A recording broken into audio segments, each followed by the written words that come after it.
वो मिल गया, शेड्यूल मिल गया या रिवीजन शेड्यूल? टेस्ट शेड्यूल मिल गया। टेस्ट का मिला है सर अभी तो। हाँ वही यस सर मिल गया। वही तो रिवीजन शेड्यूल है ना, उसी के अकॉर्डिंग तो फिर हर वीकली कौन कौन से टॉपिक्स पढ़ने हैं या कौन कौन से चैप्टर आपको रिवाइज करने हैं, सॉल्विंग करने हैं, वो सब। सर सर सर ये जैसे अभी क्लासेस चल रही है रेगुलर ऐसे चलती रहेंगी सर?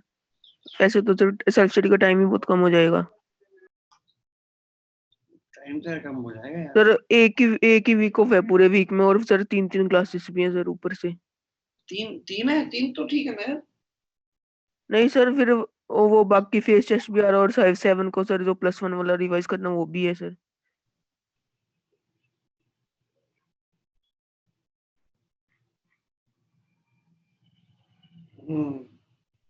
देखिए यार +1 +2 दोनों का सिलेबस करना है सर, फिर इतना टाइम ही नहीं है। तो मेरे ख्याल से 3 क्लासेस तो ज्यादा नहीं है, 3 क्लासेस तो करनी पड़ जाएंगी, क्योंकि अदरवाइज फिर यस सर ठीक है सर 3 क्लासेस है ना। 3 को तुम कितना कम करोगे, 2 कर दोगे यार, है ना। पर उससे कम कैसे करोगे, मतलब 3 तो मुझे लगता है कि 3 तो मतलब एक लेक्चर तो मान के चलो तुम्हारा डिस्कशन में चला जाएगा, जब तुम्हारा संडे को पेपर हुआ करेगा या जब भी कोई टेस्ट होगा उसका अगला जो भी नेक्स्ट क्लास होगी क्लास तो उसमें चलेगी।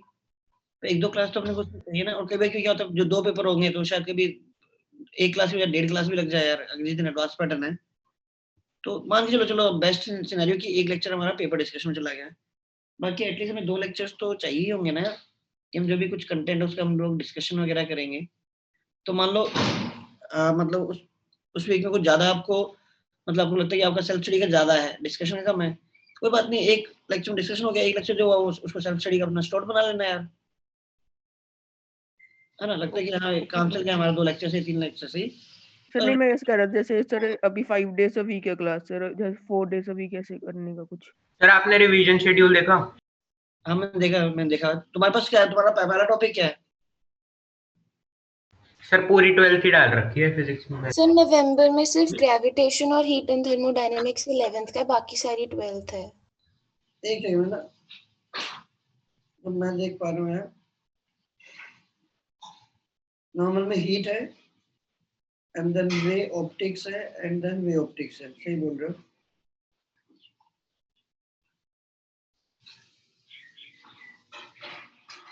Sure.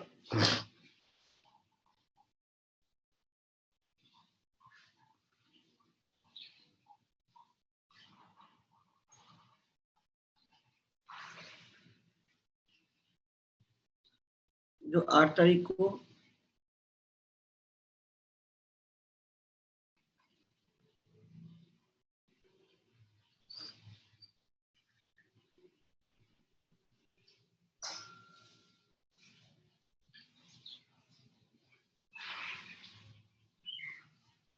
मेरे ख्याल से ठीक है यार।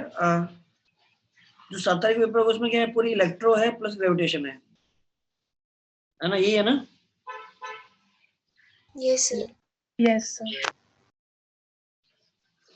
तो देखो ग्रेविटेशन होने का पर्पस क्या है, आपको पता है इलेक्ट्रो ग्रेविटेशन का जो सिलेबस है या उसका जो थ्योरी है ऑलमोस्ट क्या है, पोटेंशियल निकालना, फील्ड निकालना, है ना।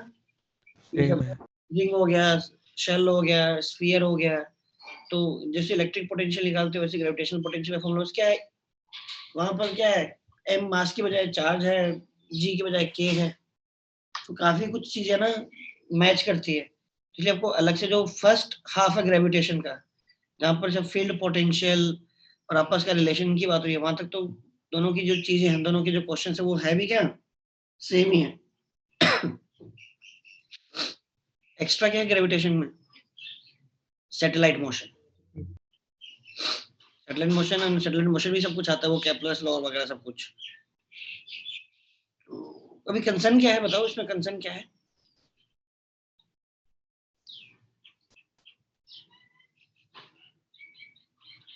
एनीबॉडी?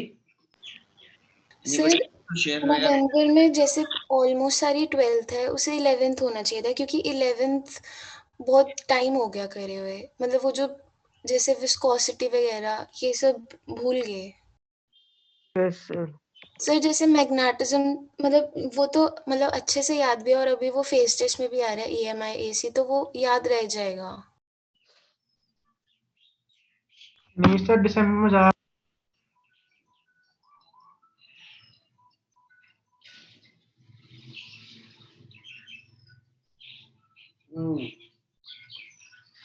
सर मेरे ख्याल से तो ये ठीक है, मतलब अगर हम 12th को ही पहले 1 महीने पॉलिश कर लेंगे और उसके बाद अगर बाद में 11th कर लेंगे तो अच्छा है, एक चीज तो पहले हमारी सॉलिड बन जाएगी।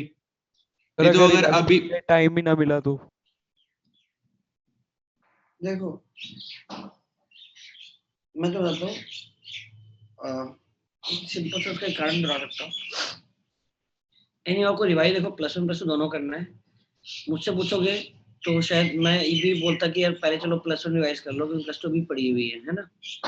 तो ये आपकी दिसंबर by the end of December आपको करने तो दोनों ही थे, है ना। 1 महीना लगा के आपको अपना +1 करना था, उसके बाद में थोड़ा जल्दी, अब 12 थोड़ा जल्दी लगा के, मतलब मे बी शायद पूरा आप महीना नहीं लगाते, 20-25 दिन लगा के आप पूरा +2 कर लेते। कोई पेन नहीं है, मतलब करना तो आपको इनवेरिएबली दोनों ही था। अब देखो है क्या, ये जो आपके पेपर्स है वो पेपर्स आपके, एक सेकंड,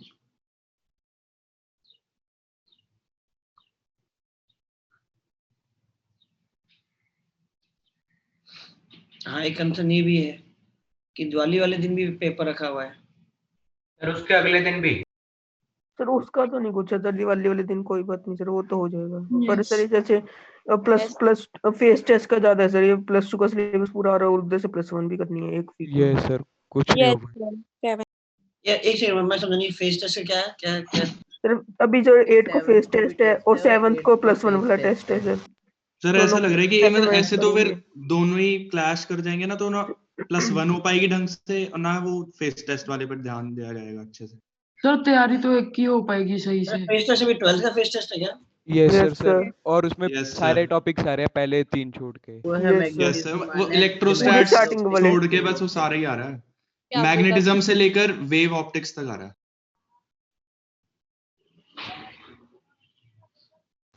ऑलराइट, सर तैयारी तो सर एक की हो पाएगी सर सही से। Yes sir. सर उसके बाद 11 को यार देखो ऐसा है यार, है ना, कि अभी ये +2 का साथ में देने का पर्पस मैं बताता हूँ क्या है। पर्पस ये है कि ये जो आपके पेपर है वो आपके साउथ के साथ क्लब्ड है, मतलब इंडिया लेवल पे तुम्हारा टेस्ट सीरीज है ये। तो अगर +1 पहले करना तो फिर तुम लोगों को वहाँ के जितने भी सेंटर्स हैं उनसे इंडिपेंडेंट आपको पेपर देना पड़ेगा। जैसे आपका अभी पूरे साल आपका रिजल्ट बनता है, कुछ आपके आपके अपने चंडीगढ़ सेंटर का सभी बच्चों का रिजल्ट बनेगा, ये है। सर फिर तो ऐसा कर सकते हैं कि जो कॉमन है उसके ऊपर फिर ज्यादा फोकस कर लेते हैं अभी के लिए। सारी कॉमन है भाई, तुम्हारा बना सारी कॉमन है, मतलब जो साउथ के साथ है, जैसे साउथ में जितने भी सेंटर्स हैं, चाहे वो है ना विजयवाड़ा हो, चाहे वो वाइजैग हो, चाहे वो आपका हैदराबाद हो, हैदराबाद में चाहे जितने भी सेंटर हो, तो उनके साथ तुम्हारा कॉमन वो है, इंडियन लेवल पे टेस्ट सीरीज आपकी है। नहीं सर, वो फेस टेस्ट की बात पूछ रहा है मेरे ख्याल से कि तो वो फेस तो टेस्ट और उसमें चल वो तो यार सब एक ही कंसर्न है ना, इसी वीक का कंसर्न है बस। हाँ जी सर इसी वीक की बात कर। बात तो नहीं है वो, उसकी बात तो क्या है। अब देख छोटा मोटा तो मान के चलो यार कि अब इतना ह्यूज सिलेबस है यार, है ना, अब उसको इतने टाइम में अपने को कवर करना है तो कहीं ना कहीं तो फाइट आएगी यार। ऐसा तो है नहीं कि अभी भी मतलब बहुत ही रिलैक्स स्टेट में करके हम लोग चीजें कर पाएंगे, तो कहीं ना कहीं फाइट मारनी पड़ेगी। तो अभी अभी जो आपका पेपर होने वाला है उसका फेस टेस्ट का सिलेबस तो आपने बोला कि वो मैग्नेटिज्म से लेके पूरा वे ऑप्टिक्स तक है, और दूसरा जो पेपर है वो किसका +1 का है? उसमें उसमें इलेक्ट्रोस्टैटिक का। हाँ, तो यार मेरे ख्याल से तो यही बोल दो कि ऑलमोस्ट मतलब कंसेक्यूटिव डेज पे ऑलमोस्ट तुम्हारा पूरा +2 का ही पेपर होने वाला है ना। दोनों दिन अगर मैं क्लब कर दूं तो ऑलमोस्ट तुम्हारा पूरा +2 का जो भी सिलेबस है, इलेक्ट्रो पहले में इलेक्ट्रो ही एक्सक्लूडेड था, इलेक्ट्रो करंट था, अगले में इलेक्ट्रो भी पूरा आ रहा है। ठीक है, तो देखो ना जो लास्ट के जो टॉपिक्स है वे ऑप्टिक्स है, ये सब है, मेरे ख्याल उसमें आपको ज्यादा अलग से मतलब जरूरत है नहीं, मतलब आपको सॉल्विंग करने की। आप एक क्लास नोट्स भी ऊपर से गो थ्रू कर लोगे तब भी हो जाएगा। तो मैं कहता हूँ कुछ एक्स्ट्रा मत सॉल्व करो फेस टेस्ट के लिए, एक दिन बैठो और क्लास नोट्स को बस सब देखते चलो, है ना, जो भी चैप्टर से चालू करना है उस चैप्टर से चालू करो और लोगों से बस देखते चलो कि क्या हो रहा है, और उसके वजह से सॉल्विंग मत करो। जो रिवीजन जो वाला पार्ट है उसके लिए जरूर सॉल्विंग कर लो यार, क्योंकि उसको किए बहुत टाइम हो गया। नहीं तो इलेक्ट्रो वाले के क्लास नोट्स कर लिए और हमने कंटेंट उठाया, कंटेंट के जो बेसिक आपके जो स्टैंडर्ड क्वेश्चंस हैं जो अपने पहले भी किए हुए थे, या फिर आपने जैसे बीएम उठाई तो बीएम के पिछले क्वेश्चंस हैं वो के लिए। अच्छा, आपको क्या कहते हैं, कुछ कंटेंट मिला अभी? सर नहीं सर, वो कह रहे हैं अभी मिलेगा। अभी बाद में मिलने को क्या है? और सर कॉपी मिलेगी क्या? सॉफ्ट कॉपी मिलेगी कह रहे थे सर। सॉफ्ट कॉपी ठीक है। नहीं सर वो तो नहीं, मतलब बता रहा था। ठीक है, सॉफ्ट कॉपी वैसे ठीक है यार, मतलब इमीडिएटली आपके पास आ जाएगी चैप्टर वाइज या जो भी है ना, उसके हिसाब से अपना प्रिंट आउट लेते रहोगे। मन है प्रिंट आउट लेने का, अदरवाइज वो ठीक है, चिल है, मतलब अगर पैसे भी करो तो भी काम चल जाएगा, राइट? तो मेरे ख्याल थोड़ा सा फाइट मारना पड़ेगा यार, इसी वीक की बात है। अगले वीक से तो फिर ठीक है, तुम्हारे जो अपने जो टॉपिक वाइज या चैप्टर वाइज जो टेस्ट होने हैं वही टेस्ट होंगे, तो इस वीक का थोड़ा देख लो। क्योंकि और उसमें मैं सजेस्ट करूंगा कि जो फेस टेस्ट हो रहा है +2 का, उसको आराम से अपना नॉर्मली इसका सॉल्विंग मतलब बस क्लास नोट्स पढ़ लो, और जो रिवीजन राउंड वाला जो टेस्ट होना है इलेक्ट्रो का, उसके लिए अपने ऑब्वियसली क्लास नोट्स अच्छे से करके जो भी आप कंटेंट मिलेगा उसकी आप सॉल्विंग करो, राइट? सर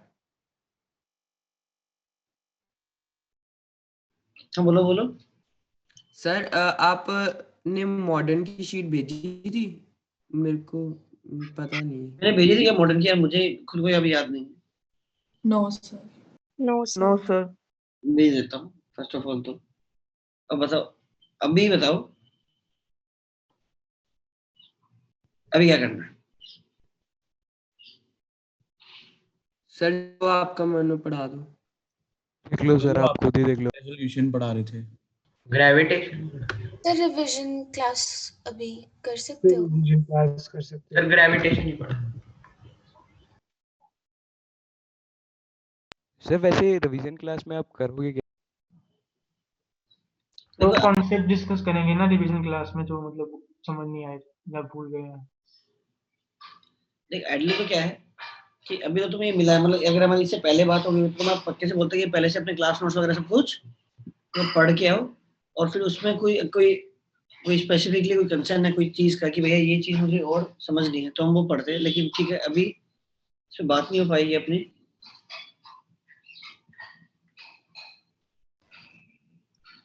तो अभी देखते भी, एक सेकंड रुको। स्क्रीन आ रही है क्या यार? Yes sir.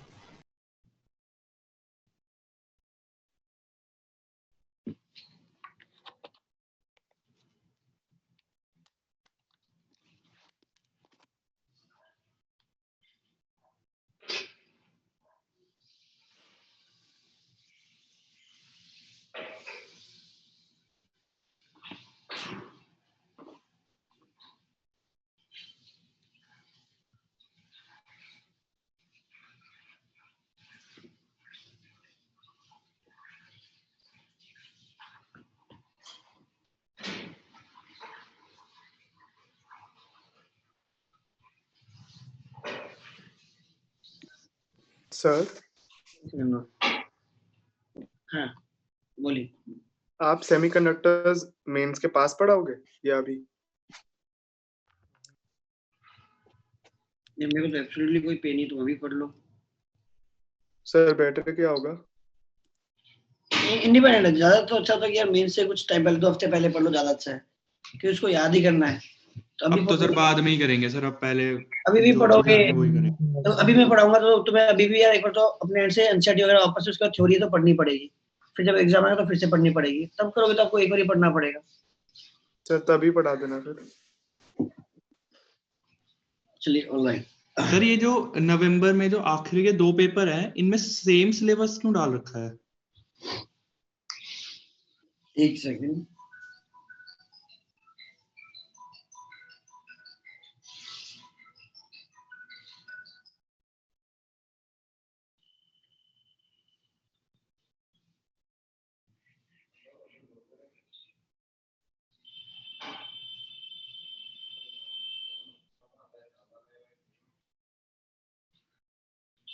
हाँ कुछ गड़बड़ हुआ है, मतलब वो वापस मेरे ख्याल से कॉपी पेस्ट हो गया, तीनों सब्जेक्ट का सेम ही हो गया।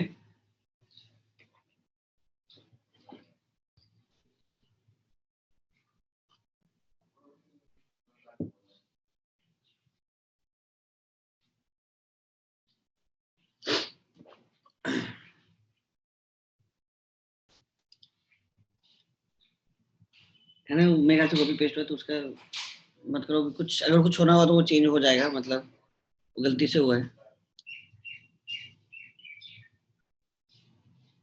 आवाज आ रही है क्या? आ रही है ना? यस सर आ रही है। और फिर बताओ अभी क्या करना है। या तो मैं तुम्हें अभी मैं स्क्रीन शेयरिंग को शीट शेयर करता हूँ, उसे कुछ क्वेश्चन मार्क करता हूँ, उसको सॉल्व करोगे? चैप्टर कौन सा है सर?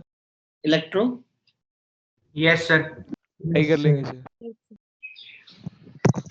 यार कुछ पूछना तो पूछ लो, कोई दिक्कत नहीं है, एब्सोल्युटली। सर आप वो रिजॉल्विंग पावर करवा रहे थे अभी क्लास में। अच्छा हाँ, अच्छा वो अपने को कंटिन्यू करना था ना यार। Yes sir. हाँ हाँ हाँ, नहीं तो ईएम वगैरह भी पढ़ने को कहा था सर आपको। Yes sir. डिस्प्लेसमेंट करंट वगैरह। हम्म।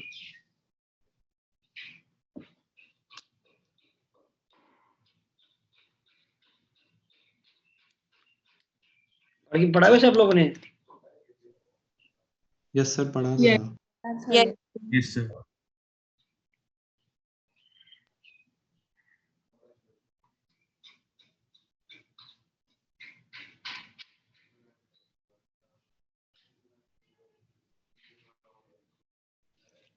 समझ आया कुछ?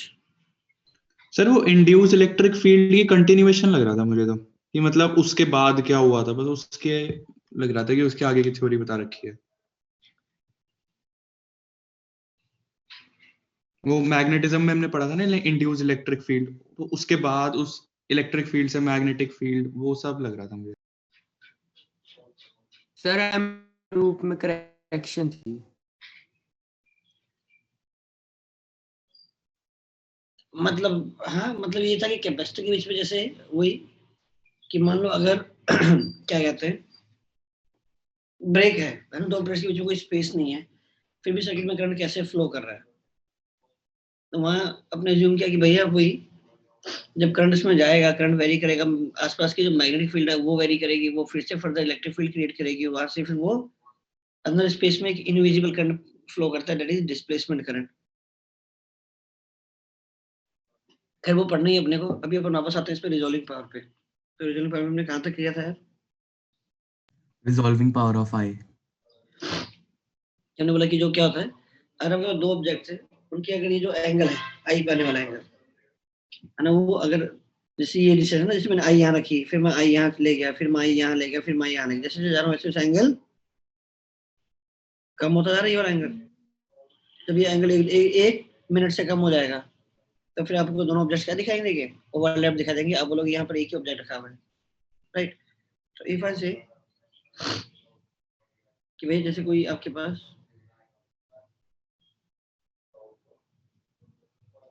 ये S1 है, ये S2 है,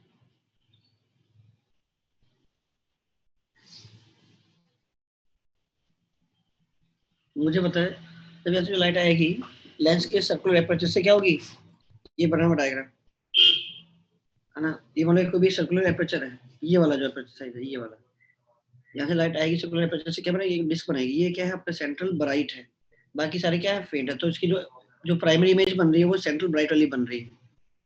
तो इसका जब ये इससे पास होगा, इसकी ये जो एजेस है, इस एजेस से ये टकराएंगे, तो S1 की जहाँ इमेज बननी चाहिए, S1 का जो प्राइमरी मैक्सिमा और S2 का जो प्राइमरी मैक्सिमा, मान लो एक तरह से वो ओवरलैप्ड है, इससे क्या बोलेंगे?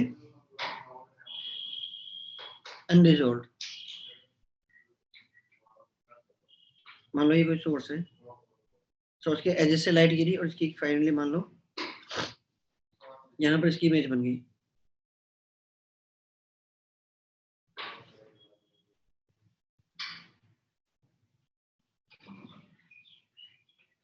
इसे बोलेंगे ये क्या हुआ है? Just resolved.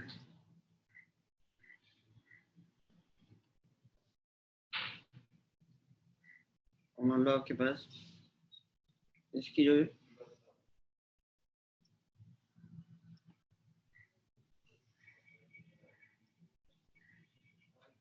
इसे क्या बोलोगे? बोलोगे वेल रिजॉल्व्ड।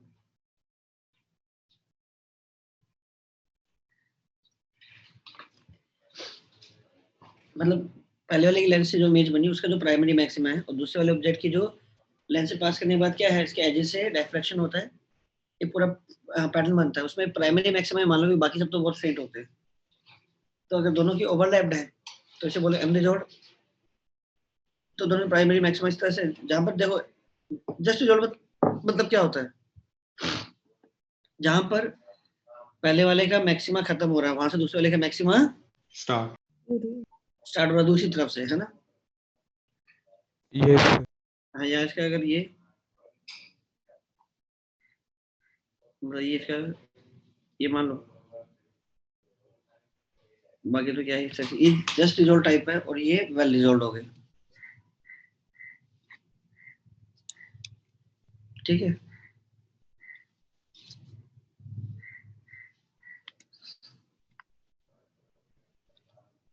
चलिए देखिए, one central maxima of one diffraction pattern,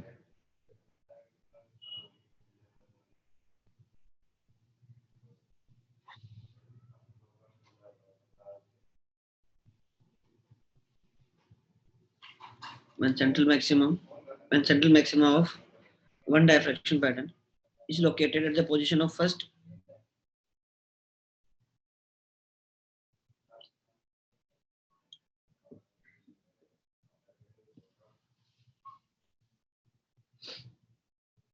when central maxima of one diffraction pattern is located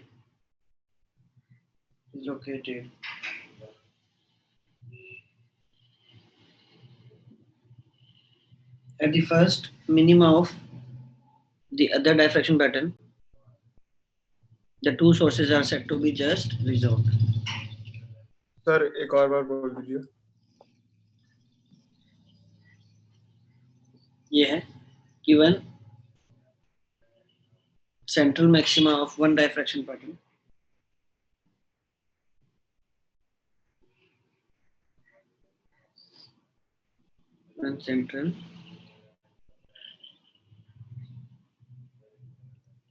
central maxima of one diffraction pattern is located at the position of first minima is located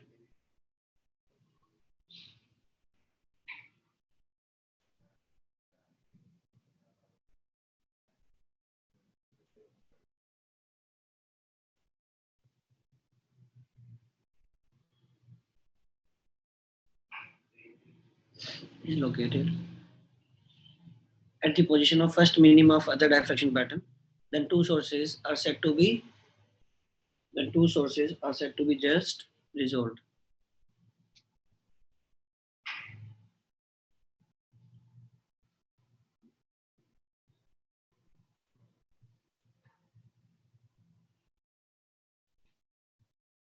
Are said to be just resolved.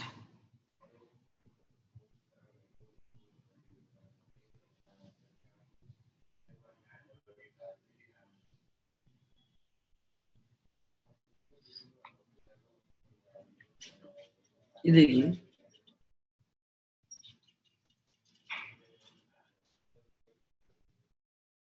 तो ये आपका maxima है, मतलब यहाँ आपका जहाँ maxima खत्म हो रहा है वहां से आपका पहला मिनिमम बन रहा है, तो दूसरे का जो मैक्सिमम वो यहाँ से चालू होना चाहिए, है ना। यहाँ पर आपके इसका जो सेंट्रल मैक्सिमा आपके यहाँ से जो मैक्सिमा आपका बन जाए।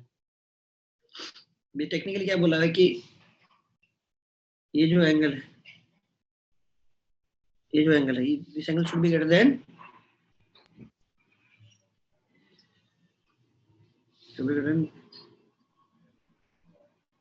थीटा।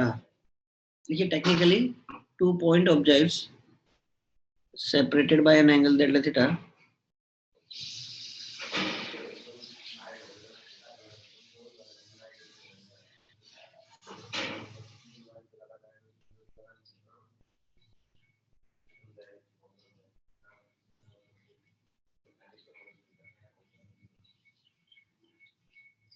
आपको पता है सेंट्रल ब्राइट और जो पहला मिनिमा है जहां बनता है उनके बीच में जो एंगल है वो ये होता है 1.22 lambda by D by D, क्या the diameter of the size of the aperture बोलते हैं वो which is the diameter of that वो सर्कुलर होल। तो अगर इन दोनों बीच का जो एंगल है वो एंगल से ज्यादा बड़ा हो गया तो भैया क्या दोनों के जो मैक्सिमा होंगे वो क्या होंगे, अलग अलग होंगे नहीं होंगे भाई। यहाँ ये क्या बता रहा है, ये क्या बताता है ये वाला एंगल कि कहाँ पर आपका फर्स्ट मिनिमम हाँ जहाँ पर आपका मैक्सिमा खत्म हो रहा है, जहाँ से आपका पहला मिनिमा स्टार्ट हो है ना। और मुझे पता है भैया इसका जो ये जो आपका ये जो मैक्सिमा है ये वाला मैक्सिमा इसके मिनिमा या मिनिमा से और ऊपर लाई करें तो ये एंगल जितना ज्यादा बड़ा होगा ये उतने ज्यादा अलग अलग होंगे नहीं होंगे। Yes sir. Yes sir. है ना। तो टेक्निकली क्या हो गया, 2 point objects separated by an angle of delta theta are said to be well resolved if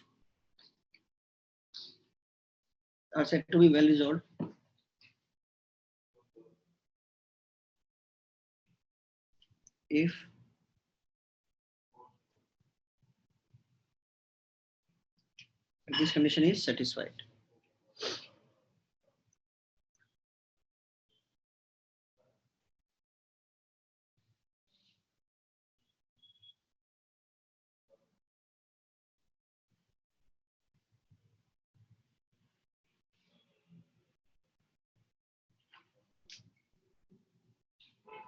sir ये डेल्टा थीटा जो है वो मतलब कि बीच का एंगल है। हाँ ये वाला ये दिस इज डेल्टा थीटा। ये डेल्टा थीटा जितना कम होता जाएगा उतना ये एक दूसरे पे ओवरलैप करते जाएंगे।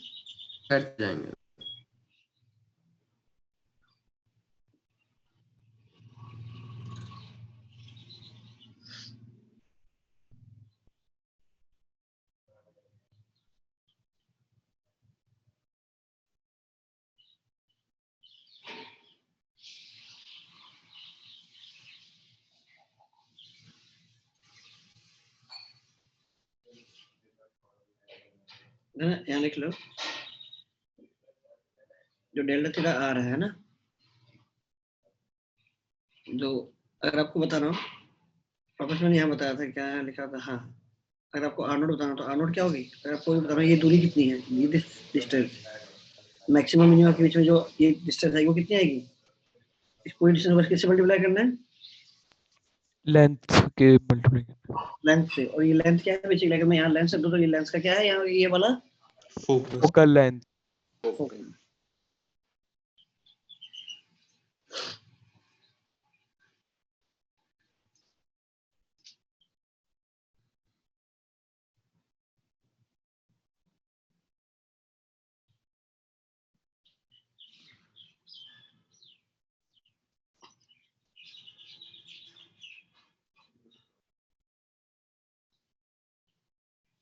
देखिए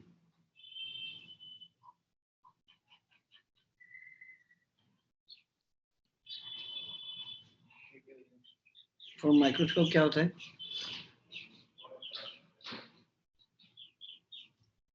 डी मिनिमम क्या है, D minimum is the distance between two objects so that two distinct images can be seen.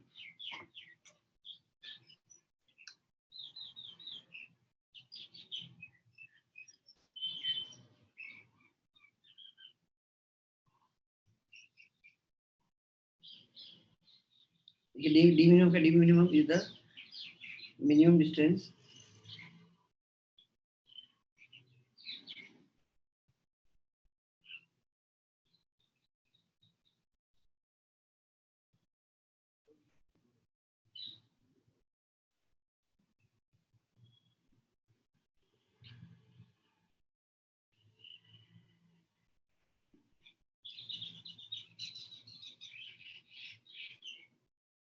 is the minimum distance between two objects that can be between two distinct objects which can be seen. Is given by 1.22 lambda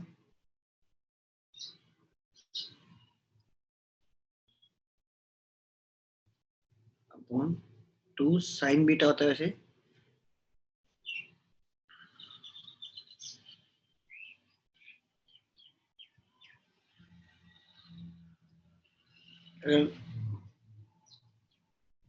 अब देखते हैं beta कौन सा angle है। Basically ये आपका जो lens होगा, लेंस से हमने एक ऑब्जेक्ट खा गया होगा, ऑब्जेक्ट से लेंस की जो दूरी है वो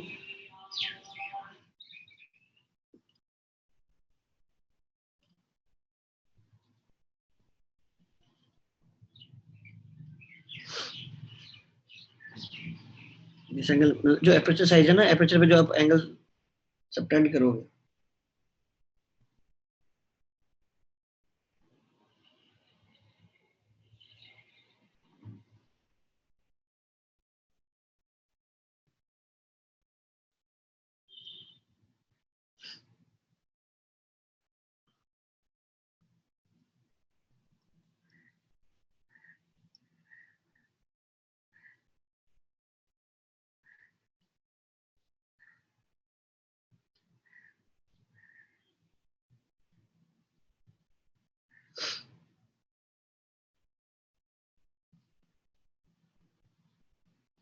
अगर मीडियम डाला हुआ आपने,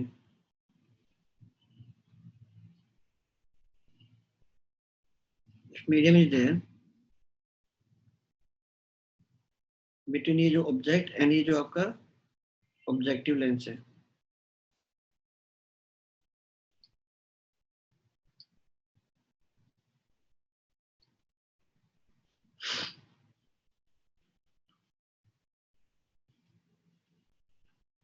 तो वहीं पे आपके पास दो डी मिनिमम की वैल्यू आती है, बस म्यू लगा दो,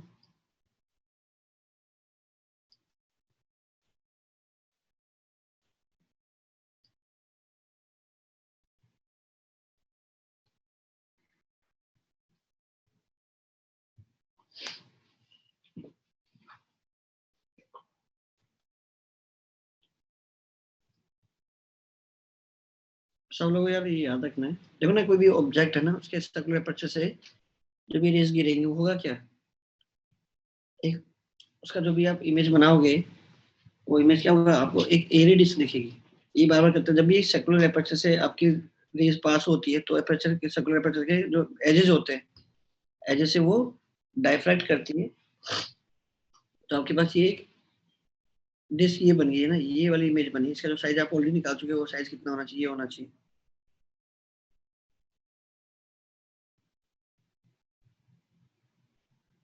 चलिए ये है आपके पास।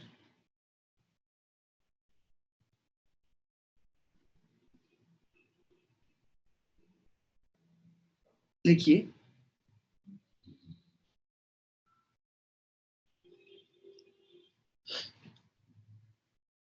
जो टेलीस्कोप में क्या है, टेलीस्कोप में ये आपका इतना जो एंगल है वो इतने एंगल से बड़ा हो जाएगा तो वो दोनों ऑब्जेक्ट्स को रिजॉल्व कर पाएगा।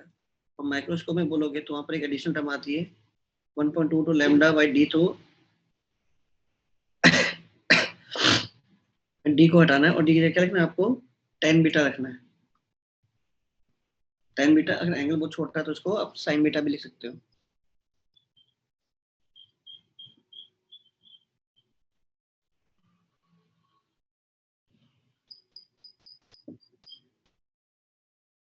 लिखिए, टेलीस्कोप रिजॉल्व्स, टेलीस्कोप क्या करता है, टेलीस्कोप रिजॉल्व करता है, मतलब बेसिकली टेलीस्कोप का काम क्या है, टेलीस्कोप आपके स्टार से ना, अब जब आप यहाँ से आप देखते हो स्काई में, आप जैसे कोई एक स्टार है, पॉसिबली वो एक स्टार ना हो, उसके अंदर दो स्टार हो, लेकिन वो इतना मतलब आपके एंगल मतलब इतना ज्यादा दूर आपसे कि जो एंगल गिर रहा है वो क्या है, वो दोनों स्टार्स के एक दूसरे पे ओवरलैप्ड है, लेकिन आपका आई को क्या दिखाई दे रहा है, एक ही स्टार। और आप उसको हाँ इमेजिन कर सकते हो भाई, आपको भी आप रैंडमली आपने एक स्टार देखा, आपको लगता है एक स्टार है, पॉसिबली वो दो स्टार हो, ओवरलैप्ड हमें दिखाई दे रहा है। टेलीस्कोप क्या करता है, टेलीस्कोप के थ्रू जब आप देखते हो तो वो क्या करता है, आपको दोनों स्टार्स अलग अलग करके दिखाता है।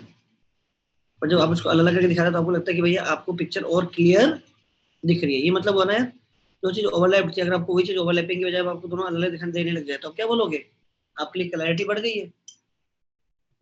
Yes sir. तो जो टेलीस्कोप है वो एक्चुअली क्या करता है, वो एक्चुअली चीजों को ना रिजोल्व करके दिखाता है, अलग अलग करके दिखाता है। वैसे जो माइक्रोस्कोप है, माइक्रोस्कोप एक्चुअली क्या करता है, चीजों को मैग्नीफाई कर देता है एक्चुअल में।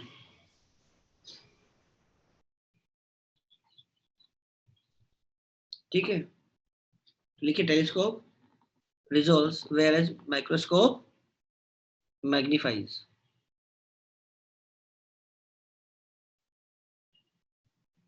Whereas microscope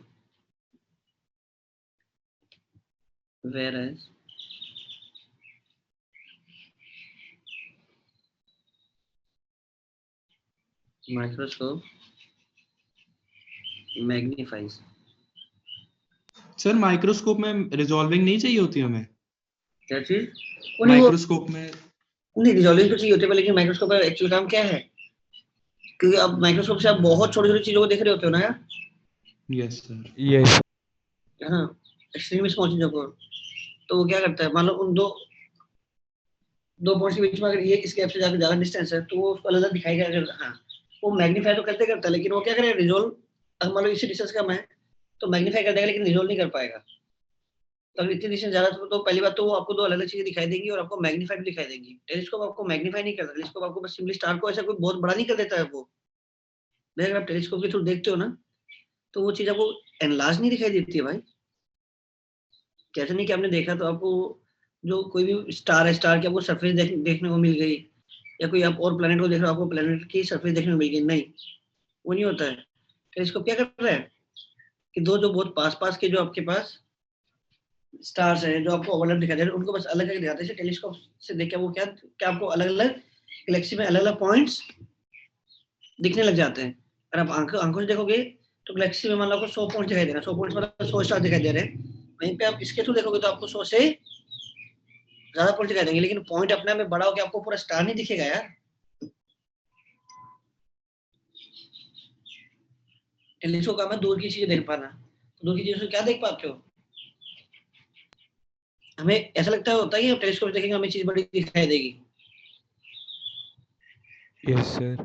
नहीं, टेलीस्कोप से हम ऐसे नहीं कि हमें अभी भी क्या दिखाई देता है, दो डॉट्स दिखाई देते हैं। पहले डॉट एक दिखाई दे रहा था, अब हमें डॉट दो दिखाई देते हैं।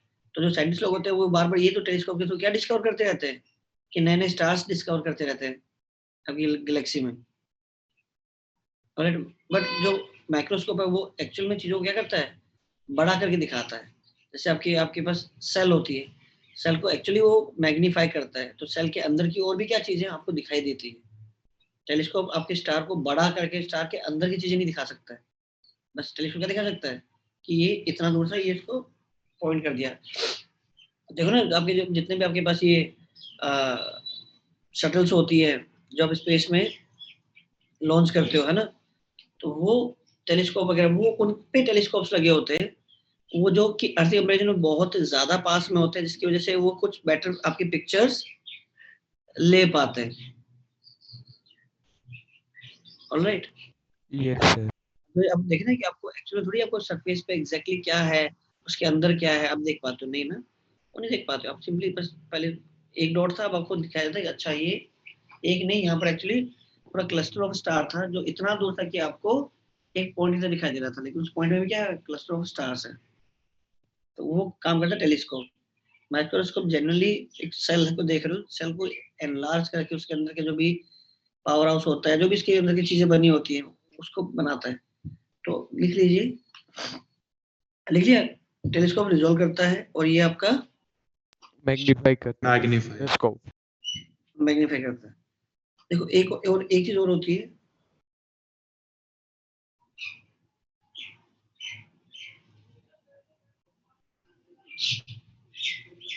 Fresnel distance.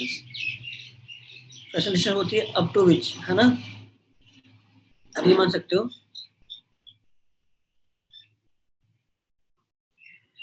मान लो मैंने को बोला कि मान लो आपके पास ये आया,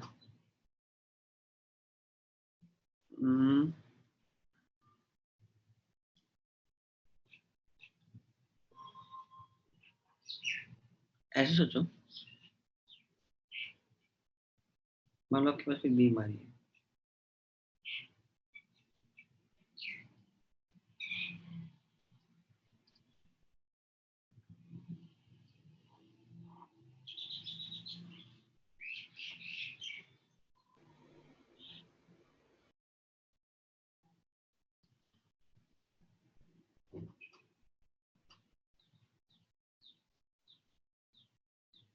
तो जैसे आपकी ये मान लो बीम आ रही थी,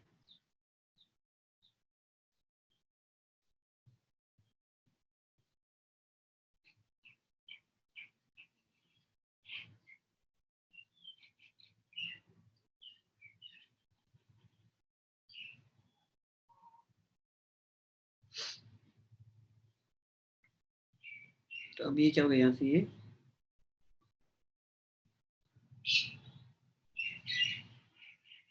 डायफ्रैक्शन। तो जो बीम साइज है वो बीम साइज आपका इंक्रीज होने लगेगा, यस सर। है ना। तो फ्रैक्शनल डिस्टेंस क्या होती है कि भैया आपके पास एक टाइम की बात क्या होगा, ये ऐसे स्प्रेड होता रहेगा,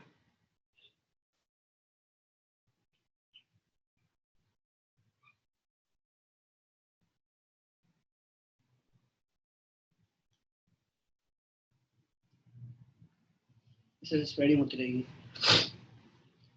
तो लेकिन जो फ्रैक्शनल डिस्टेंस होता है,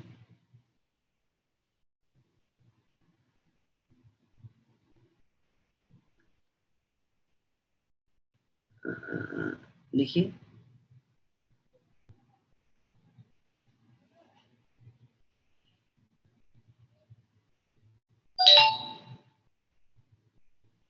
it is the distance up to which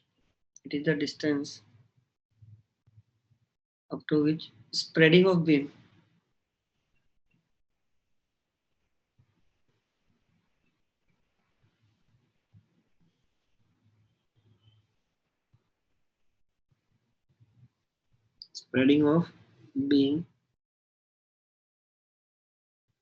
due to diffraction becomes equal to the aperture size. Sir spreading of के बाद क्या बोला? जो स्प्रेडिंग ऑफ बीम है up to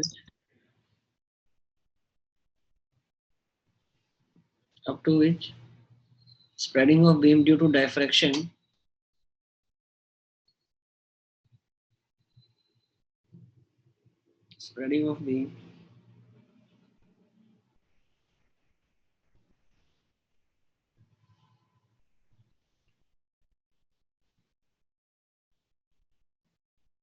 due to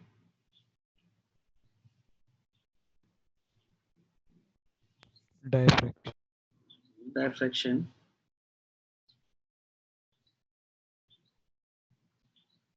becomes equal to the aperture size.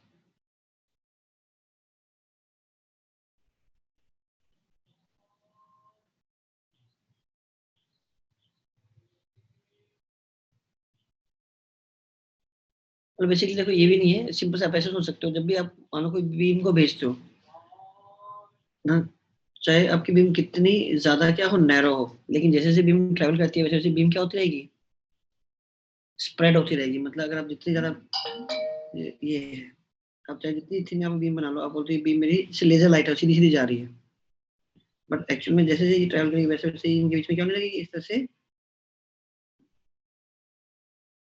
Gap बढ़ने लगेगा, gap बढ़ने लगता है, ऐसे बढ़ने लगा इस तरह से गैप बढ़ने लगता है, तो ये स्प्रेडिंग हो रही है। ठीक है, ठीक। अब जब एक टाइम जब गैप ज्यादा बढ़ जाएगा तो फिर आप इसको क्या मानोगे कि ये फिर एकदम सीधा सीधा ट्रैवल नहीं कर रहा है, फिर ऑब्वियसली क्या हो रहा है, ये स्प्रेड हो रहा है।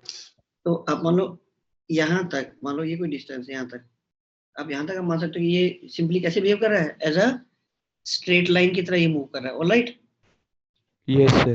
लिमिट मान ली कि भाई हाँ यहाँ तक ये क्या है, ये बीम की स्प्रेडिंग क्या है, ठीक ठाक है। इसके बाद अब बीम ज्यादा स्प्रेड कर गई है, अब इसके बाद आप बोलोगे अब इस बीम को आप स्ट्रेट लाइन में ट्रेवल करने के साथ साथ क्या मानोगे कि ये स्प्रेड भी हो रहा है।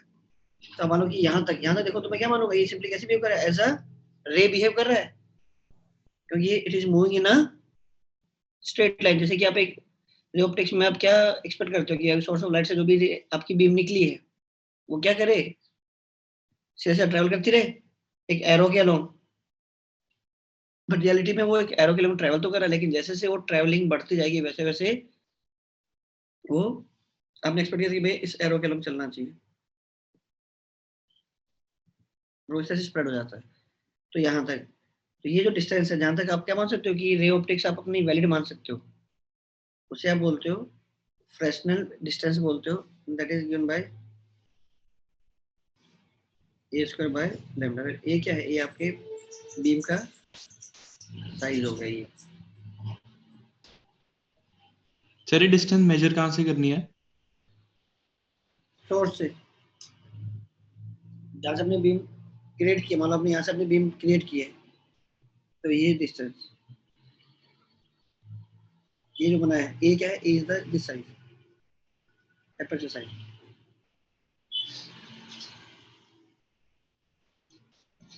सर एक बार ये आप ऊपर वाले उससे बता सकते हो कि कौन सा ए है? ये वाला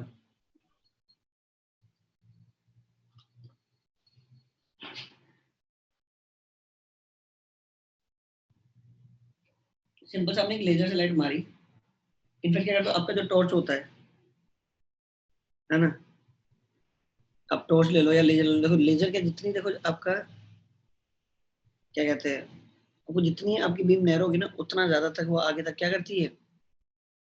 ट्रैवल करती है। और जितनी आपकी बीम वाइड होगी ना, वो उतना जल्दी जल्दी क्या होगी?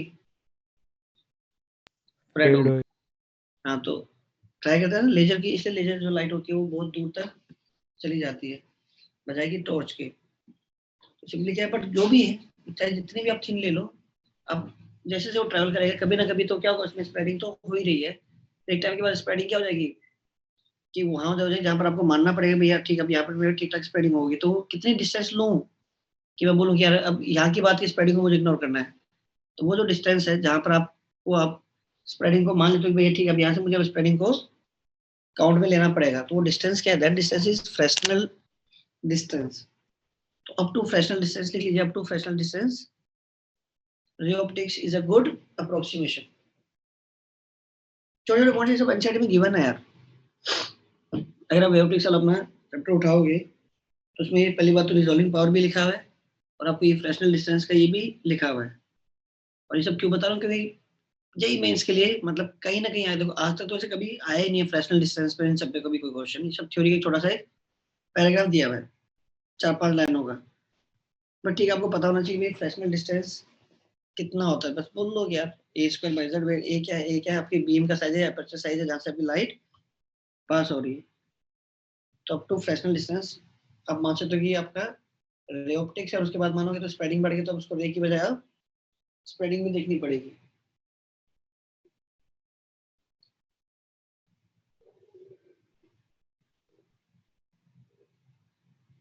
चलिए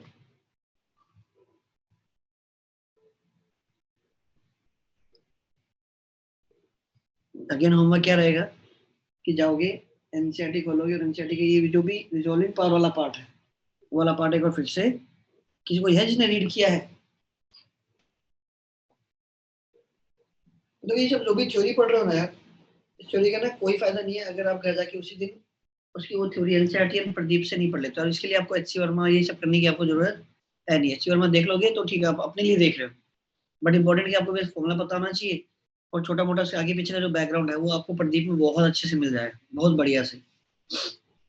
अपना प्रदीप से उठाओ और अपने एनसीईआरटी से जुड़े, एनसीईआरटी में से इसकी कुछ कोई भी थ्योरी कोई भी पॉइंट छूटना नहीं चाहिए।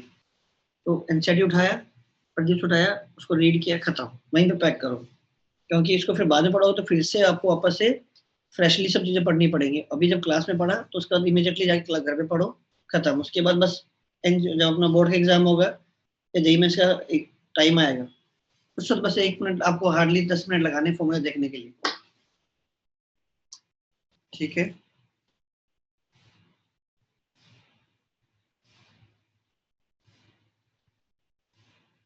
एचसीवी से पढ़ सकते हैं ना सर इसकी थ्योरी? वैसे पढ़ सकते हो, लेकिन मैं फिर भी बोलूंगा एनसीईआरटी एंड प्रदीप से करो। ये जो जितने भी थ्योरी टॉपिक्स होते हैं ना, वो सबसे अच्छे प्रदीप में जी होते हैं। अब मानिए नहीं मानिए, दिए उनमें अच्छे दिए होते हैं, जस्ट बिकॉज कि हमें ऐसा लगता है कि भाई अच्छा प्रदीप से तो 12th की बुक है इसलिए नहीं पढ़ेंगे, हम आईआईटी का तैयारी कर रहे हैं इसलिए हमें, हमारी कंपल्शन है कि हम एचसी वर्मा से तो नीचे जाएंगे ही नहीं। जो बहुत बड़ा मिसकंसेप्शन है भाई, चीजें इतने ज्यादा बढ़िया से एक्सप्लेन होती है प्रदीप में, और जिन लोगों ने पढ़ा होगा तो शायद रियलाइज भी करते होंगे। भाई अगर तुम लोग प्रदीप पढ़ते हो तो मुझे लगता नहीं कि थोड़ा थ्योरी की अंडरस्टैंडिंग बेटर हुई है rather than कि HCV से पढ़ना या NCERT से पढ़ना। Yes, sir sir. मैं HC वर्मा पढ़ता ही नहीं, मैं यही पढ़ता हूँ, प्रदीप बेस्ट है। देखो जहाँ तक थ्योरी का सवाल है ना, मेरे ख्याल से बहुत अच्छा सॉल्यूशन रहता है यार प्रदीप के से। जैसे कोई भी आपने ऑप्टिकल इंस्ट्रूमेंट्स पढ़े, अपने EM वेव्स वाला जो अगर आपने पढ़ना है तो आपने प्रदीप उठा के उसमें से पढ़ लिया, या फिर अभी हमने क्लासिकल मैग्नेटिज्म पढ़ा है उसको हमने प्रदीप में से पढ़ लिया, तो यार बहुत अच्छे से चीजें क्लियर हो जाती हैं, बहुत डिटेल में चीजें मिल जाती हैं।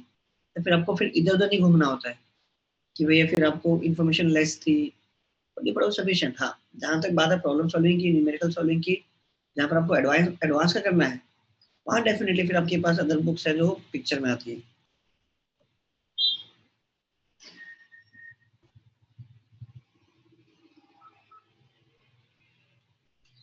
डन,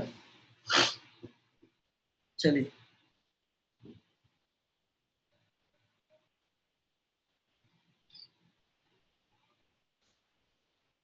मैं इलेक्ट्रो के कुछ कुछ चीजें पूछूं, बताओगे? Yes sir. यस। है ना? तो अगर मेरे पास इलेक्ट्रिक फील्ड है, उसमें अगर मैं पॉजिटिव चार्ज रखूं और नेगेटिव रखूं, तो पॉजिटिव चार्ज पे फोर्स कहाँ लगेगा? इलेक्ट्रिक फील्ड की in the direction of direction इसमें पीछे तक कितने अमाउंट का? QE अमाउंट का। QE yes sir. इफ ऐसे आपके पास दो चार्जेस हैं Q1 एंड Q2, इस पूरी लाइन पे कहाँ पर इलेक्ट्रिक फील्ड जीरो आएगी? नल पॉइंट कहाँ है? D by under root of Q2 by Q1 plus minus 1 root of Q2 by Q2 by Q1 plus Q plus 1 plus minus root Q2 by Q1 या Q1 by Q2? Sir depend करेगा कौन सा depend करेगा sir, तो magnitude में बड़ा कौन? मान लीजिए ये बड़ा है तो Q2 by Q1 Q2 by Q1। Right, plus कब आएगा? जब internally same sign same sign same होगा।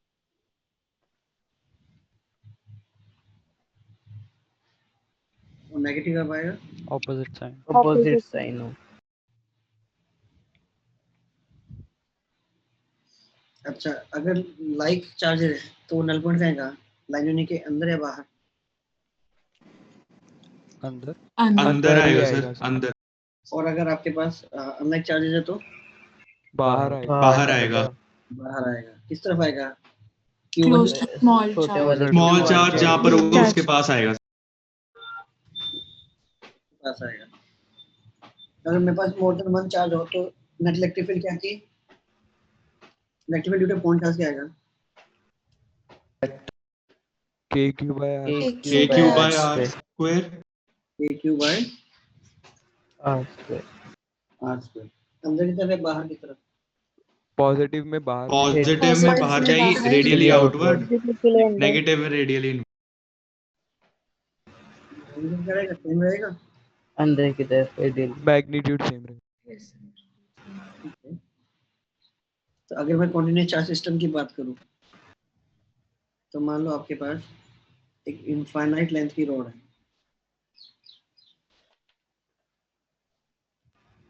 लैम्डा है, यहाँ से R दूरी पे कितनी फील्ड आती है?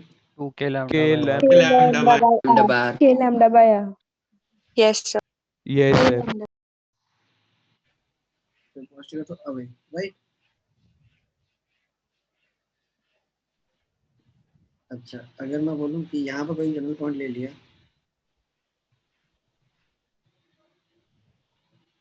इंटरवल ऐसे मिलाऊं, एक एंगल अल्फा है, एक एंगल बीटा है, तो मैं एक कंपोनेंट बोलता हूँ। एक कंपोनेंट क्या है? लेंथ के अलोंग है। एक कंपोनेंट क्या है? लेंथ के परपेंडिकुलर है। एक्स कंपोनेंट क्या आएगा और वाई कंपोनेंट क्या आएगा? एक्स तो है K lambda by K R lambda by R cos cos theta 1 cos minus theta sorry cos alpha alpha minus minus cos cos beta. Beta. इसमें sine cos alpha minus cos beta. कौन सा alpha कौन सा beta है? जो छोटा आएगा wall sir छोटा छोटे वाला पहले आएगा बस, प्लस साइन बीटा इसमें प्लस साइन साइन होता है बेटा प्लस। अगर मैं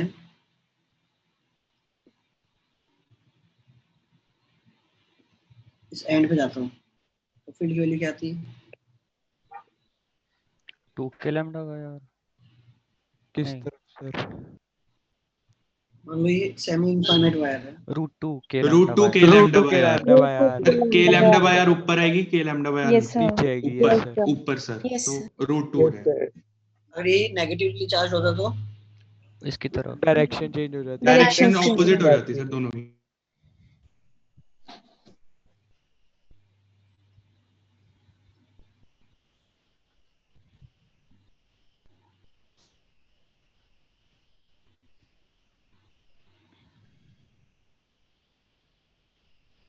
यहाँ पे देखो, यहाँ पर फील्ड क्या आएगी? Radially out outward Outward. Outwards, ऐसे हो रहा है।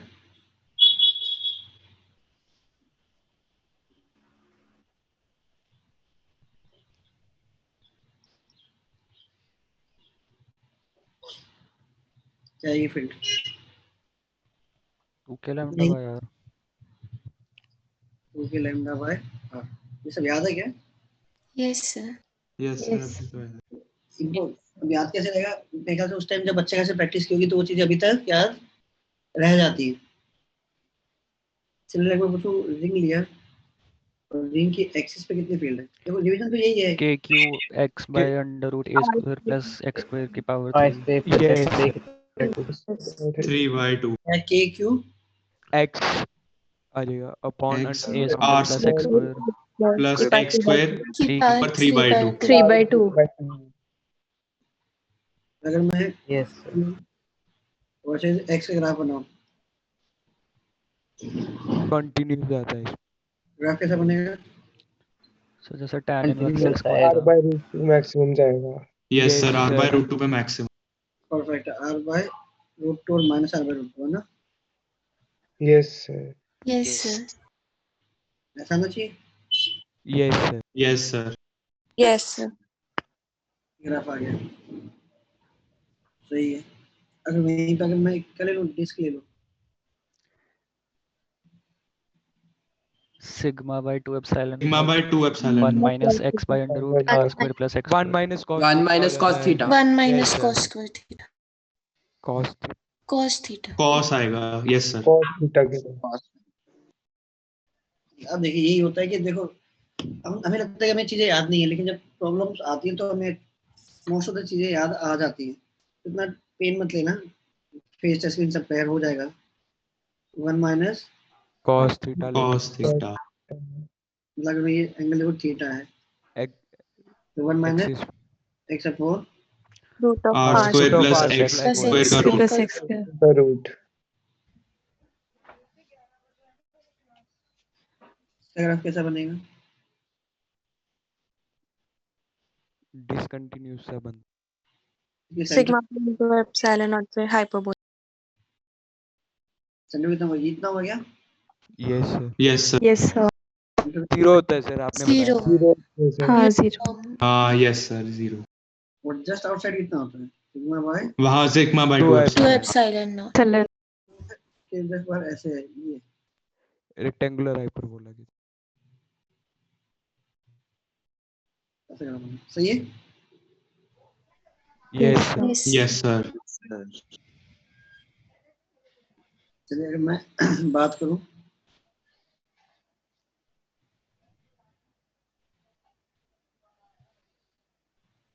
इससे पहले इनफाइनाइट शीट की sigma by 2 sigma by 2 by epsilon. 2 epsilon not uniform है नॉन यूनिफॉर्म? यूनिफॉर्म रहती है uniform uniform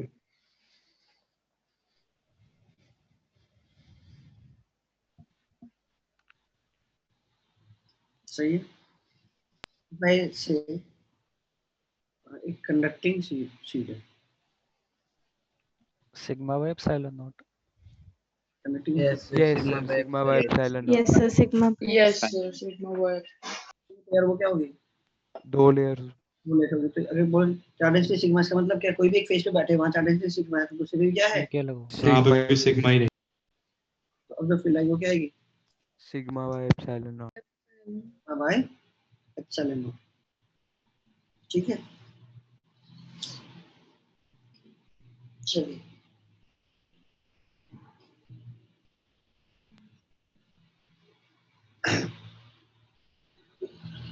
if I say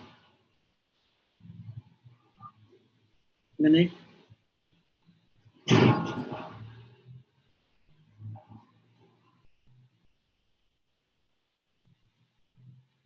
और थीन शीट का मतलब क्या है कि आपके पास एक ही सरफेस है, एक सरफेस है, इसको मैंने चार्ज दिया Q और मैंने कंडक्टिंग प्लेट ली, फील्ड सेम रहती है दोनों में वैल्यू। इसको चार्ज दिया Q, ठीक है, फील्ड क्या आएगी? फील्ड क्या आ रही है? Sigma by 2 epsilon not Q by area into 2 epsilon. यहाँ इसमें भी Q/2 चार्ज रहेंगे है कि नहीं? तो अगर एक तरफ की चार्ज डेंसिटी अगर मैं कुछ भी मानता हूँ सिग्मा है, दूसरे भी चार्ज डेंसिटी सिग्मा होगा और नेट फील्ड कितने है? Sigma bye 2f epsilon not या ऊपर पर सिग्मा खुद क्या है? Q/2 2 A। Field will be same. तो अगर आपने, अब देखो इसका मतलब क्या हुआ, अगर आपने नॉन कंडक्टिंग और कंडक्टिंग की अगर आपने स्पेसेस की चार्ज डेंसिटी सेम रखी हुई है तो डेफिनेटली कंडक्टिंग के लिए क्या है? फील्ड ट्वाइस है। लेकिन चार्ज डेंसिटी सेम रखने के लिए मुझे क्या करना पड़ा भाई? अगर इसको चार्ज क्यों दिया तो इसको एक्चुअली मुझे चार्ज देना भी तो फिर 2 क्यों पड़ेगा? Yes sir. तो आप इसको इन शॉर्ट ऐसे बोल सकते हैं, अगर इक्वल चार्ज दिया है तो फील्ड क्या आएगी? इक्वल। मैं अगर इक्वल चार्ज दिया तो फील्ड आएगी इक्वल। अगर डेंसिटी इक्वल दी तो कंडक्टिंग की फील्ड क्या आएगी? Twice। डायरेक्टली चार्ज से कंपेयर कर लो, जब इक्वल चार्ज है तो फील्ड भी इक्वल है। ऊपर वाले अबव वाले केस में अगर आपको चार्ज डेंसिटी सेम रखी है तो इसमें हमने चार्ज भी ट्वाइस किया, चार्ज ट्वाइस किया तो फील्ड भी क्या हो गई? ट्वाइस हो गई। तो अगर मैं शेल की बात करूं तो शेल में क्या होता है? शेल के लिए फील्ड इनसाइड कितनी होती है? 0। अगर हॉलो है तो 0। शेल फिर हाँ शेल हॉलो। इनसाइड क्या है? 0। KQ/R²। KQ/R²। तो इस पे capital R square, right? Yes sir.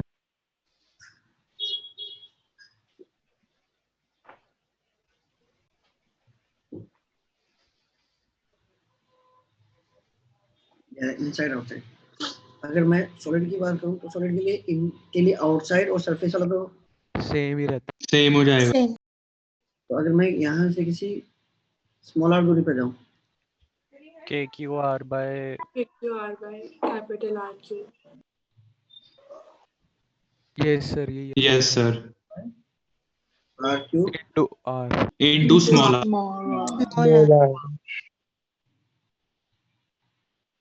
अगर मैं इसके लिए स्ट्रेट लाइन बनता है R तक, स्ट्रेट लाइन, उसके बाद डिक्रीजिंग। फिर डिक्रीजिंग बन जाएगा।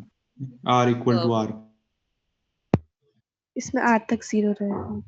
0 रहेगा R तक। यस फिर सर। यहाँ तक 0, फिर ऊपर फिर से आगे वाला से हो जाएगा, है ना? अच्छा, इसी में अगर मैं साथ साथ में पोटेंशियल की भी बात कर लूं, ये वो electric field, what about potential? λ/2πε0 नहीं, मैं इसकी बात कर रहा हूँ, रिंग की। रॉड के लिए तो मैंने कभी अलग से याद किया ही नहीं। ऐसे क्या आएगी? रिंग के लिए क्या आएगी? x दूरी पे पोटेंशियल क्या आएगा? KQ/R ही आता था, वही जो क्योंकि यूनिफॉर्म आर्ट पर यस इस पॉइंट पे सारे चार्ज सेम दूरी पर, कितनी दूरी पर है? Root square plus x square का रूट। स्केलर। यह है ग्राफ कैसे बना?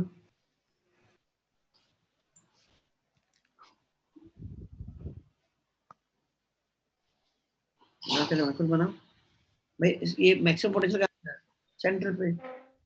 x की वैल्यू 0 है, फिर जैसे x की वैल्यू बढ़ेगी तो ये वैल्यू क्या हो जाएगी? कम होती है। जाएगी। कम होती ये ग्राफ है यार, अगर नेगेटिव चार्ज है तो ये ग्राफ x क्या होगा? नीचे होगा। बेस बन जाएगी। इसके लिए पोटेंशियल की वैल्यू क्या है? सेम ही आती है शायद।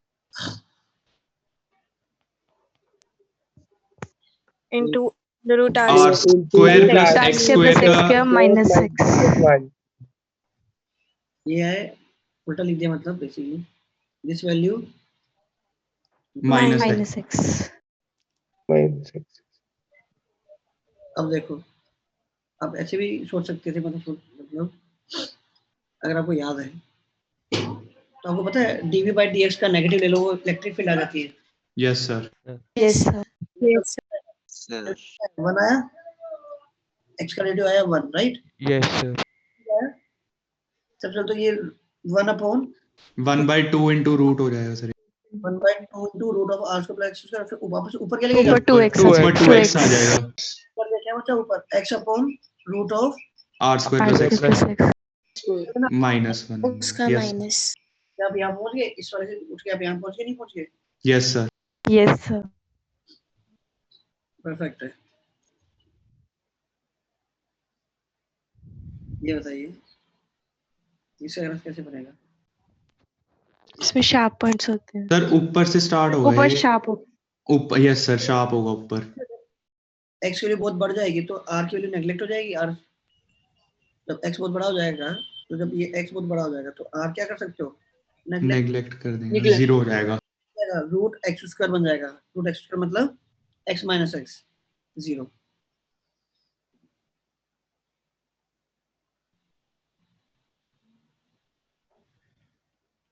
ये ग्राफ है।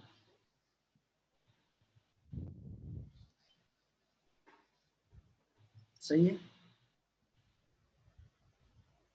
यस हम शीट में जैसे पोटेंशियल डिफाइन नहीं करते एक पॉइंट पे, रीजन में क्योंकि शीट क्या है? इनफाइनाइट शीट है। और हमने रेफरेंस क्या माना था?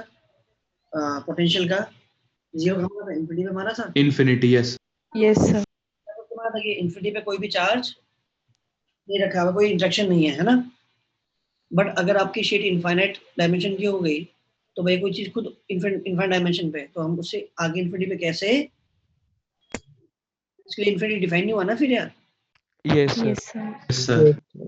एक फाइनाइट साइज के ऑब्जेक्ट तो बोल सकते हो आप उससे इनफिनिटी को जा सकते हो, लेकिन एक इनफिनिट साइज की जो शीट होगी उससे आप इनफिनिटी पे कैसे जाओगे? अब इस शीट के परपेंडिकुलर जितना ज्यादा मूव करना चाहते हो आप शीट को, फिर उससे और ज्यादा डबल क्या मान लो? बड़ा मान लो, फिर से वो डिस्टेंस फाइनाइट हो गई। अब वहां से आप परपेंडिकुलरली बोलो, परपेंडिकुलरली अब जितना दूर जाना चाहोगे शीट को उससे और बड़ा मान लो। अब शीट से 1 लाख किलोमीटर चले गए परपेंडिकुलरली, तो शीट को आप 10 लाख किलोमीटर जितना बड़ा मान लो, फिर से वो डिस्टेंस फाइनाइट हो गई। फिर और जितना दूर जाओगे शीट को और बड़ा मान लो, तो कुछ है ही नहीं, तो वहां पर आप फिर पोटेंशियल डिफाइन नहीं करते। लेकिन हाँ डेफिनेटली आप क्या डिफाइन करते हो फिर? Potential difference. difference ये भाई इन दो पॉइंट्स के बीच में कितना पोटेंशियल डिफरेंस है, ठीक है ना? यस हाँ, तो अब इन दो पॉइंट्स के बीच का पोटेंशियल डिफरेंस डिफाइन करते हैं, ना कि पोटेंशियल। अच्छा, पोटेंशियल डिफरेंस क्या कैसे निकालते हैं? dv/dx is equal yes sir basically अगर यूनिफॉर्म फील्ड है तो सिखाया था मैंने, यूनिफॉर्म फील्ड यस में डी, d से मल्टीप्लाई कर देंगे। अगर ये डी है तो ईडी। दो पॉइंट्स ले लो जो कि फील्ड के अलोंग है, तो पूछा नहीं, सॉरी, अगर ये पूछता कि दो पॉइंट ले ली, दोनों पॉइंट फील्ड के अलोंग नहीं है, मैंने रैंडमली बोली एक पॉइंट ये है और एक पॉइंट, इनके बीच में कितना पोटेंशियल डिफरेंस है, तो चला कि क्या होगी? वो इसकी वो सर वो इसका वो क्रॉस कंपोनेंट लेते थे। Yes sir. पैरेलल वाला कंपोनेंट देखो अगर मैं फील्ड के परपेंडिकुलर मूव करूंगा तो पोटेंशियल को चेंज आएगा नहीं आएगा। तो आप क्या करो, इस पॉइंट बजाय आप ये वाला पॉइंट ले लो जो इससे परपेंडिकुलरली इसके एकदम सामने। अब इन दो, इसका और इसका जो पोटेंशियल डिफरेंस है, जैसे 1 2 3, आपको 1 और 2 का निकालना है, मच बेटर आप किसका निकालो? 1 and 3 का दोनों पॉइंट के फील्ड के लाइन के अलोंग ही आ गए, तो ये कितना हो गया? अगर ये डिस्टेंस d है तो पोटेंशियल डिफरेंस कितना बन जाएगा आपके पास? सिग्मा/2 एप्सिलॉन नॉट d। मतलब मैं बता रहा हूं जनरली ED ED ईडी में क्या है? अब देखो, अब ये प्लस भी आ सकता है। माइनस भी अब मुझे डायग्राम देख के समझ में आ रहा है कि आपको जो V1 है that is greater than V3 है ना, in the direction of field potential decrease decreases. तो ये आपके ये, तो अगर आपको V1 माइनस V3 बोला हुआ तो ये क्या जाएगा? पॉजिटिव। पॉजिटिव अगर आपसे V3 माइनस V1 पूछ लिया तो क्या आना चाहिए? Negative. Alright, yes yes yes sir sir बताइए इसके लिए जो पोटेंशियल होता है इनसाइड आउटसाइड, इनसाइड जो सरफेस पे होता है इनसाइड उतना ही होगा K- जितना ना सरफेस पे सरफेस होता है, perfect K cube by capital R। Outside क्या हो गया? KQ by KQ by small r outside कितना है? KQ by small by small R बताओ इनसाइड कितना है? KQ 3r square minus small r square by 5r cube. 2r cube आएगा 2R 2R अच्छा 2r cube. परफेक्ट, सही है, important है भैया ये वाला। ग्राफ कैसा बनेगा? R तो कांस्टेंट रहेगा, उसके बाद डिक्रीज होता है decreasing decreasing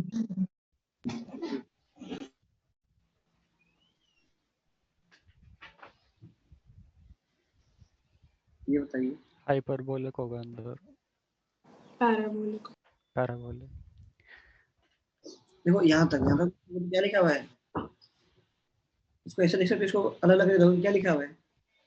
3/2 KQ by R A minus B R square, ऐसे कुछ फॉर्म लिखी हुई है? Yes yes Yes, sir. चलेगा? Parabola parabola Yes, sir. Downwards parabola था, डाउनवर्ड है ना? यस यस उसके बाद डिक्रीजिंग वही है, Decrease. आउटसाइड वाला, हाइपरबोलिक इसका आउटसाइड क्या है एग्जैक्टली? Same. सेम सेम है डन। चलो थोड़ा सा क्या करें, आपको भी आप भी जब रिवाइज करने जाओगे ना अपने क्लास में, तो कुछ ऐसे आपको एटलीस्ट इस टाइप की सारी जो फॉर्मूलाज हैं वो सारे फॉर्मूलाज तो आपको याद होने ही चाहिए, है ना? कि आप एग्जाम में बैठ के ड्राइव नहीं कर सकते, तो आपको ये स्टैंडर्ड जो रिजल्ट्स हैं वो आपको याद होने चाहिए। तो जब रिवाइज करोगे तो आप साथ साथ में अपने नोट्स भी बनाते चलो, मतलब अलग से आपको एक पेज पे जितने भी फॉर्मूलाज हैं उस चैप्टर की उसको अलग से भी एक बार लिख लो, वही क्लास नोट्स तो आपको देखने और तो बताओ कल की क्लास में क्या करना है? सर एक टॉपिक मेरे को इलेक्ट्रोस्टैटिक्स में थोड़ी डिफिकल्टी आती है, वो जो कंडक्टर की इलेक्ट्रिक फील्ड के अंदर, तो उसमें जो हम इलेक्ट्रिक फील्ड्स लिखते हैं उसमें थोड़ी प्रॉब्लम आ जाती है कभी कभी। प्रॉपर्टीज ऑफ कंडक्टर पढ़ा दूं? कैविटी वेव यस सर पढ़ा देना सर। यस सर ठीक है, प्रीरिक्विजिट क्या है? आप अपने से ना प्रॉपर्टीज ऑफ कंडक्टर तक पढ़ के आओगे, आपको और जितना टाइम बचेगा उसके अलावा आपको बाकी जो चैप्टर पढ़ना है, वैसे तो आपके पास पूरे वीक का टाइम है, पूरे वीक में वो चैप्टर कंप्लीट करना है, सिंगल प्रायोरिटी पे प्रॉपर्टीज ऑफ कंडक्टर जरूर पढ़ के आना। मैं वापस एक बार कराता हूँ, ठीक? सर उसमें कहाँ तक वो कैविटी वगैरह जितना भी था वो अंदर हमने बाहर फील्ड लिखना, बाहर फील्ड लिखना, डिस्ट्रीब्यूशन ऑफ चार्ज सिमेट्रिक होगा, एसिमेट्रिक होगा, कुछ इस टाइप से है ना, शील्डिंग विल्डिंग वाला पार्ट, ठीक है? तो इसके अंदर ना अपने आप से क्वेश्चंस करवा देना।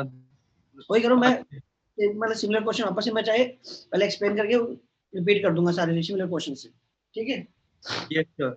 Okay sir okay sir.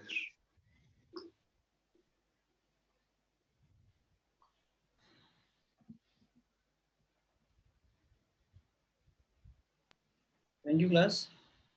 Thank you sir thank you sir. Yes, sir.